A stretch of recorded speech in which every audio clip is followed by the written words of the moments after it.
Hi guys, getting a little bit obsessed with trying to make a rubber band powered crawler bot. I've had a few attempts so far and none of them have been very successful.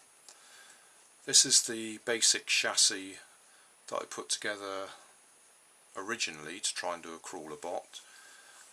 Since then my grandson's actually used it as an ordinary rubber band powered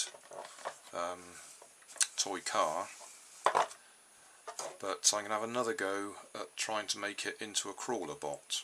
So I'm going to use this chassis. I'm only going to put a short rubber band on it anyway for the time being, but I'm going to modify this chassis to try and make another crawler bot. The plan this time is to use a couple of pencil top rubbers. They just fit on top of a pencil, and I'm going to cut this. This is an old felt tip pen, but same principle applies. I'm going to cut it in half, use it as a leg attached to the wheel that very simply grips the ground as it goes round, pushes it forwards, lifts off the ground, spins round, grips the ground again and pushes it forwards. I'll be extending the bottom of the bodywork so the wheels don't touch the ground, so that it only crawls forwards as that grips on the ground. So we'll see. It's going back to very basic first principles. It's not going to look particularly pretty. I just want to see if I can get the idea working. So we'll see how it goes. I'll cut this in half, hot glue it on, extend the bodywork so the wheels don't touch, and give it a go. First thing to do is add an extra bit of cardboard to the bodywork just to extend it a bit. Just a bit of scrap cardboard.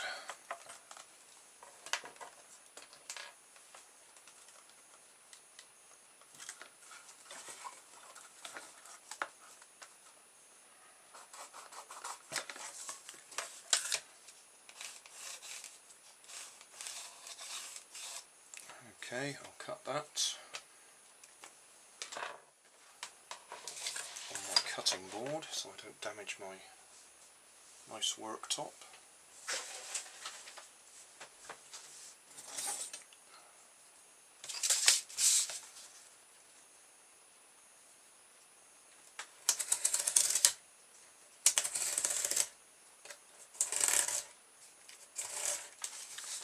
Do the same on both sides, so need two of them.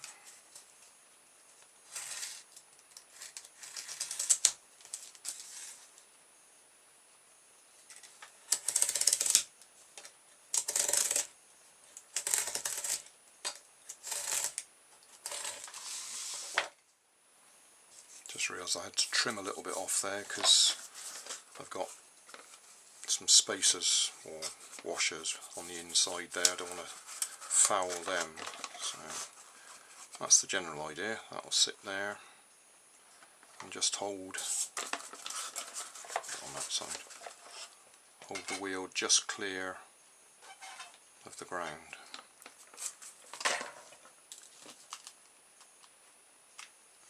Bit of hot glue.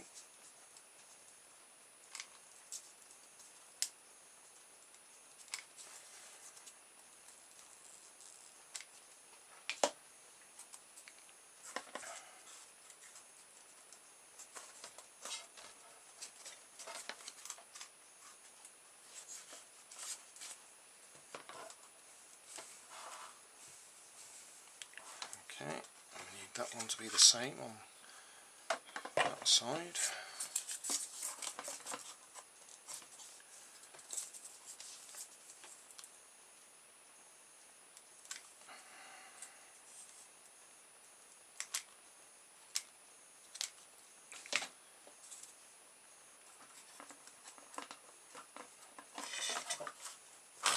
It'd be nice if I could get them to sit the same height.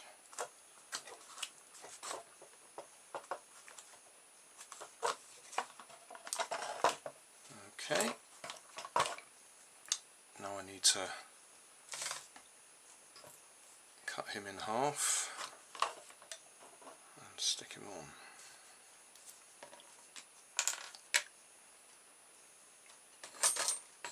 Bit of wood. I think I'll make it as long as I possibly can.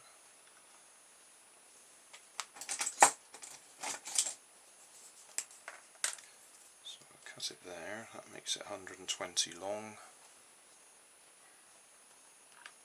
So half of 120 is 60. So there and there, and that should give us the legs. Right, got my little saw.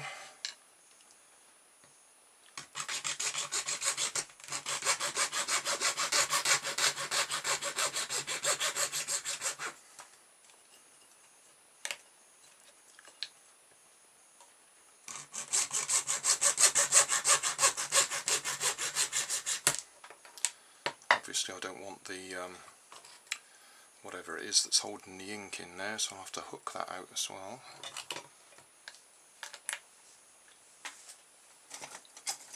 Wonder what I can use for that. Yeah, straight in the bin.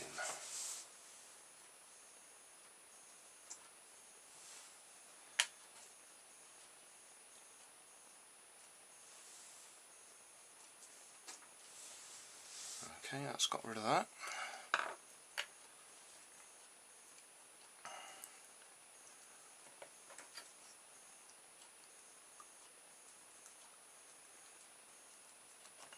That's my two legs.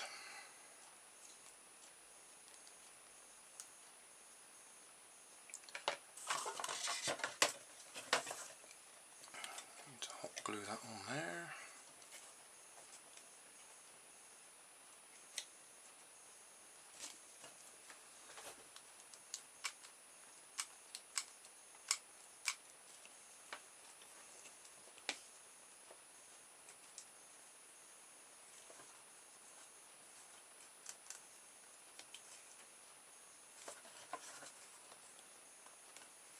I should probably put a little bit more hot glue on it in a minute, just to stiffen it up a bit, strengthen it. I'll just let that cool down, then I'll turn it over and do the other side. Right, that's both sides done. So the general idea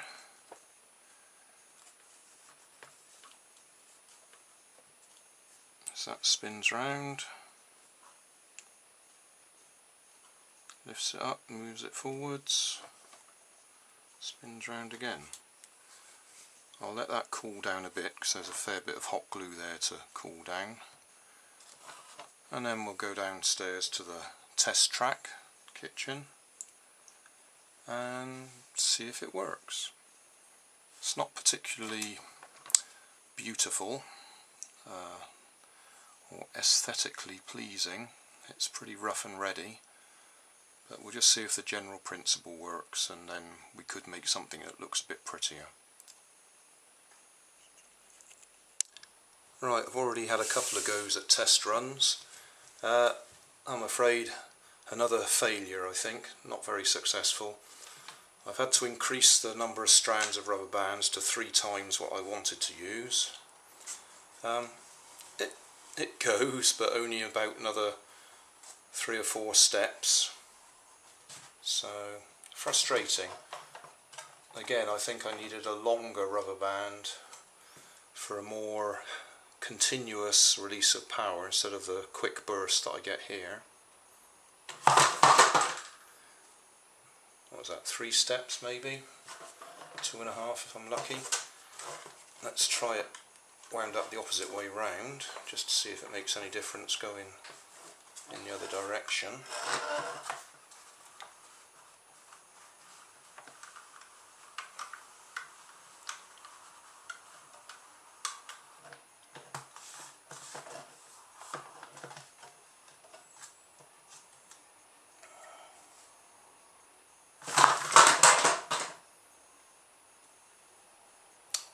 Different. Not successful though.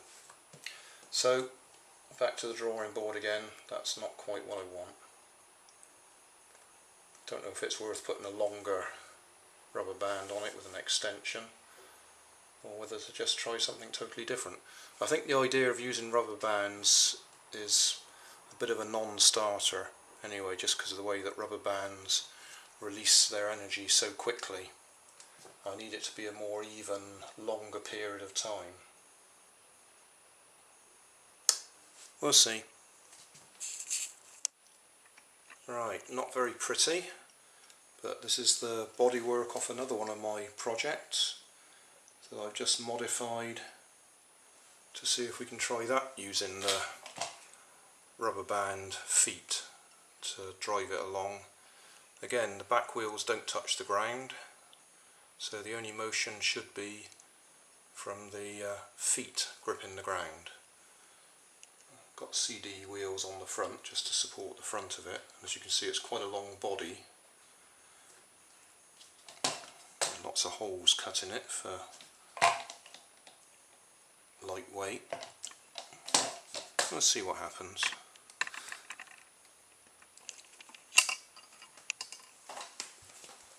Right, which way do we want to go? We want to go that way, so we'll wind it backwards.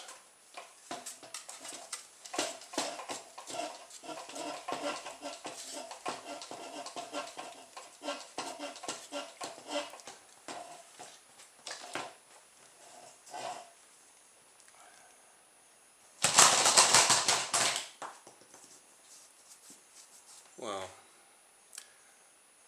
it went a bit further, I'll give it credit for that.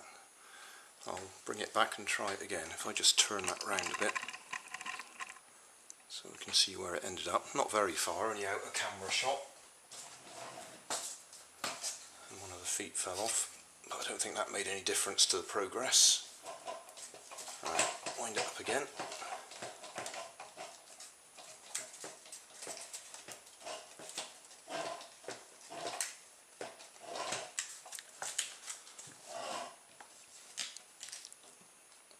And off we go.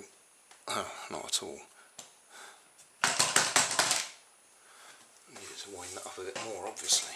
I didn't wind it very neatly. I had the rubber band jammed against the side. Let's do that a bit better. Right. Try again.